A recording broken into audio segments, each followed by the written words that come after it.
tous, j'espère que vous allez bien. Bienvenue pour cette nouvelle vidéo. Alors aujourd'hui on va parler argent et je vais un peu vous dire comment s'est passé mon mois de février financièrement. Donc je vous l'avais expliqué dans une précédente vidéo, mon budget pour le mois était de 500 € parce que je vais vivre sur mes économies pendant un petit bout de temps. Donc je suis revenue en France après 8 ans d'expatriation au Koweït et là je suis dans une période de transition. Je vis dans un appartement dans lequel je ne paye pas de loyer et je ne paye pas internet non plus. Et en fait j'attends que les travaux de ma maison soient terminés pour que je puisse aller m'y installer. Cet appartement est à mes parents, donc c'est pour ça que je ne paye pas de loyer et je ne paye pas internet parce que eux payaient déjà internet même s'il n'y avait personne dans l'appartement. Donc maintenant que j'y suis, moi j'utilise internet, mais comme ils le payaient quand il n'y avait personne, ils m'ont gentiment laissé l'utiliser sans payer. Pour l'eau, l'électricité, je ne sais pas combien ça a coûté ce mois-ci parce que ma mère ne me l'a pas encore dit, en sachant que je fais très attention à l'eau. Mais par contre, l'électricité, j'ai un peu plus peur parce que en fait la luminosité est correcte dans cet appartement, mais comme il a fait gris, j'ai beaucoup allumé la lumière, j'ai utilisé le radiateur parce qu'il faisait plutôt froid. Et voilà, donc ça je suis pas hyper sereine pour le prix de l'électricité, mais bon, on verra. Mon budget était censé aller du 10 février au 10 mars. Alors, c'est pas que c'était trop serré, c'est que moi je ne l'ai pas géré correctement, donc on va dire que c'était un mois d'essai. Donc finalement, le budget de février, ça a été du 10 février au 29 février. J'ai fait quelques erreurs. Je reste persuadée que le budget que j'avais à la base était correct et tenable pour mon mode de vie. Mais là, c'est vrai que je me suis un peu laissée emporter dans tout ce qui est alimentation et courses. Mais je vais revenir là-dessus plus en détail. Aussi, j'ai eu de l'argent à Noël par ma mère que j'ai utilisé pour acheter des trucs pour m'installer ici. Donc il a fallu que j'achète des jeux pour mes chats, il a fallu que j'achète des croquettes et de la litière pour mes chats, je me suis acheté un kit de crochet pour m'occuper. Et donc ça c'est de l'argent que je ne compte pas dans mon budget mensuel parce que c'était l'argent que ma mère m'avait donné pour Noël. Donc voilà, ça c'est pas pris en compte dans mes dépenses du mois de février, mais c'est quand même quelque chose que j'ai acheté. Le kit de crochet m'a coûté 25 €. Alors je vous le dis parce que c'est ma principale occupation du mois de février. J'ai fait pas mal de crochet, enfin j'ai appris du moins à faire du crochet, donc c'est 25 € que je n'ai pas pris dans mon enveloppe dépenses personnelles, mais je les ai... j'ai quand même aujourd'hui ce kit de crochet, mais c'est pour ça que vous le verrez pas quand je vais vous faire le résumé de mon budget du mois de février. Alors, juste pour reprendre un peu comment j'avais dispatché mon argent, donc c'était 500 €, 270 € étaient alloués à l'alimentation. Alors le truc c'est que quand je dis alimentation, je parle de tout ce que vous allez acheter au supermarché et au marché, donc si jamais j'achète du savon par exemple, ça rentre dans l'alimentation. C'est plutôt un budget course, disons. Donc 270 €. La santé, j'avais mis 20 €, habitation 30 €, transport 20 €, dépenses personnelles 50 €, animaux de compagnie 50 €, électricité, eau, gaz, etc. 50 € et le téléphone 10 €. Donc c'est comme ça que j'avais dispatché mes 500 €. En sachant que pour santé, habitation, transport, animaux de compagnie, électricité, eau, gaz, etc. tout ce qui reste n'est pas économisé mais reste dans l'enveloppe pour le mois prochain. Donc par exemple au mois de février pour l'enveloppe santé j'ai mis 20 €, je vais mettre de nouveau 20 € pour le mois de mars, j'aurai donc 40 €. Donc maintenant parlons clairement du budget. Alors ce qui s'est passé c'est au niveau de l'alimentation. Là où ça a un peu pêché au niveau de l'alimentation, c'est que j'avais donc 270 € et j'ai commencé le mois en me disant ok Elisabeth, ce que tu vas faire c'est que tu vas mettre en place de challenge. Alors je sais pas si vous connaissez un peu le système des enveloppes budget, je sais pas si vous regardez des vidéos de filles qui partagent leur budget comme ça avec leurs enveloppes, mais en gros il y a toutes ces histoires de challenge, par exemple le challenge des billets de 5 €, donc chaque fois que vous avez un billet de 5 €, vous le placez, vous le mettez en économie. Et donc moi j'ai choisi ce challenge là, celui des billets de 5 €, et pareil avec les pièces de 1 €. Donc chaque fois que j'avais une pièce de 1 €, je la mettais de côté, chaque fois que j'avais un billet de 5, je le mettais aussi de côté. Le truc c'est que je l'ai fait pour l'alimentation, ce qui a fait que j'ai économisé 22 €. Le truc c'est que sur mon budget, 22 € c'est quand même énorme et autant je suis très contente de les avoir économisés ces 22 €, autant je me rends compte que c'est en partie ce qui a fait que je n'ai pas pu continuer mon budget jusqu'au 10 mars comme c'était prévu. Donc ça c'était la première erreur et je ne referai pas ça au mois de mars. La seule économie que je ferai, ce sera l'économie qui me restera à la fin du mois. Ensuite, je suis allée prendre un grec en bas de chez moi qui était à 7,50 € et au lieu de prendre ces 7,50 € de mon budget dépenses personnelles, je l'ai pris de mon budget alimentation. Et donc ça a été aussi une erreur, parce que là du coup on est à 22 € plus 7,50 €, ça fait 29,50 €, et si je prends ce que j'ai économisé à la fin du mois, et ben c'est clairement l'argent qui me manquait pour tenir jusqu'au 10 mars. Ensuite ma deuxième erreur, mais bon ça c'était plus la mise en place du budget en France, c'est qu'au début j'ai pas regardé les prix et je me suis complètement fait plaisir chez Carrefour parce que c'est le seul endroit où je peux aller acheter des choses proches de chez moi. C'est un Carrefour City. J'ai pas d'Intermarché ou de Carrefour ou de Leclerc pas loin puisque comme vous le savez je n'ai pas de voiture.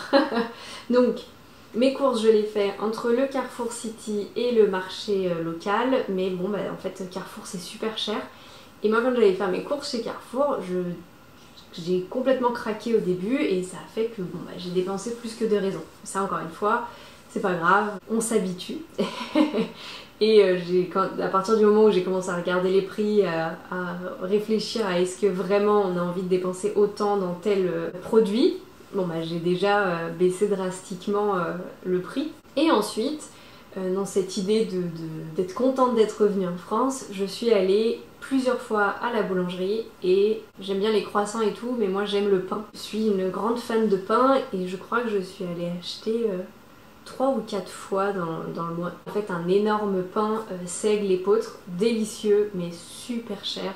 Donc voilà. Je suis pas convaincue que j'irai m'acheter du pain seigle épeautre pour le mois de mars. Peut-être la semaine de mon anniversaire, pour me faire un peu plaisir. Sur le mois de février, enfin pas sur le mois complet, mais au niveau du 10 février jusqu'au 29 février, pour mes courses, j'ai dépensé 233,5 €, ce que je trouve quand même assez élevé, mais je vous ai expliqué, voilà, entre le grec et la boulangerie, bah en fait c'est monté très très vite. Pour mes dépenses perso, j'ai dépensé 27 €. 27 € c'était pour un mascara, pour un abonnement à la bibliothèque et la location des livres, parce qu'en fait la bibliothèque ici c'est pas une bibliothèque municipale, c'est une bibliothèque tenue par des bénévoles. Donc vous avez une cotisation annuelle de 12 € et ensuite à chaque fois que vous prenez un livre, en fait vous le louez 1 €. Et ensuite cet argent-là, bah, elles le réinvestissent pour acheter des livres pour cette bibliothèque. La bibliothèque est quand même plutôt pas mal fournie, puis c'est des titres qui sont agréables, donc c'est pour ça que je m'y suis inscrite.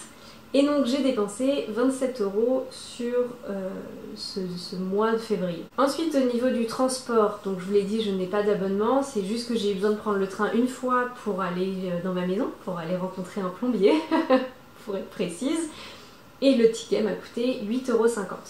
Et ensuite donc j'ai payé 8 € mon abonnement téléphone, donc les dépenses totales pour ce mois-ci sont de 277 €. En sachant qu'on n'a pas les dépenses pour l'eau et l'électricité parce que je ne sais pas combien elles s'élèvent. L'argent que je n'ai pas utilisé, c'est-à-dire dans les enveloppes qui se reportent d'un mois sur l'autre, on a donc les 20 € pour la santé, 30 € pour l'assurance habitation, 50 € pour les chats, 50 € pour l'eau, l'électricité, etc. et 11,50 € pour les transports. Donc en tout, ça fait 161,5 €.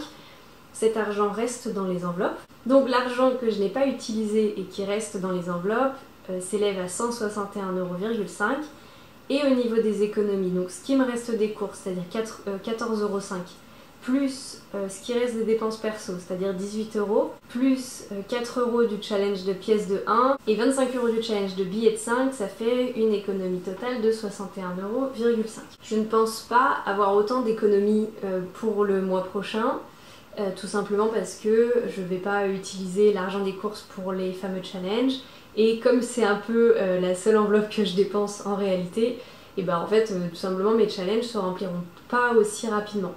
Le mois de mars c'est le mois de mon anniversaire, donc je ne sais pas si pour mon anniversaire je vais faire quelque chose ou si je vais m'acheter un cadeau ou pas. Franchement, je sais pas, donc ça je verrai en temps et en heure. Je suis assez contente parce que une dépense totale de 277 € c'est plutôt correct, je trouve.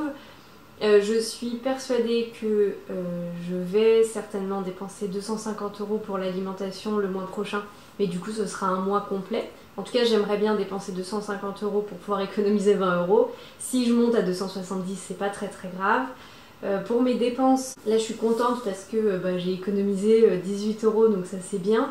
Je vais certainement encore louer des livres, donc je suis à une moyenne de 2 livres par semaine. Donc ça fait 8 € par mois, donc ça c'est cool.